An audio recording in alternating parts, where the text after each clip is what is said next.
अच्छा जी, ये जो सामने साउंड के हमारे पोल हैं, इसके ऊपर लोग चढ़े हुए हैं। ये अगर आप नीचे उतर जाए मेहरबानी, इससे आवाज़ बंद हो जाएगी। हमारे जो इंतजामिया के लोग हैं, इनसे भी रिक्वेस्ट है कि ये जाके इन दोस्तों को जो हमारी आवाज़ के साउंड के पोल पर चढ़े हैं तो नीचे उतारे, क्योंकि अगर साउंड ही जाता रहा तो जलसे का मजा भी खराब हो जाएगा। और जितने भी ये लोग यहाँ पे इस तरफ खड़े हैं, उनकी गुजारिश है कि वो भी पंडाल के अंदर आना शुरू करते हैं, क्योंकि पंडाल में पीछे भी जगह है।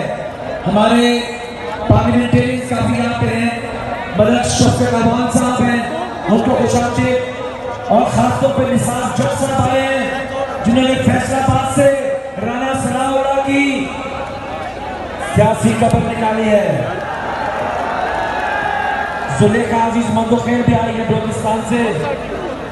और इंशाअल्लाह ताला जो वक्त गुजर रहा है, सारे पाकिस्तान से लोग आ रहे हैं ताकि आवाज उठाएं उस कैदी के लिए जिसको नाहक कैद किया गया है, उस कैदी के लिए जिसका जुर्म जब ढूंढने निकले तो जुर्म निकला हकीकी आजादी का नारा लगाना, उस कैदी के लिए जिसका जुर्म है कि एब्सोल्युटली नॉट कहा, वो कैदी लोग हीरो बन गए और आप जीरो बन गए।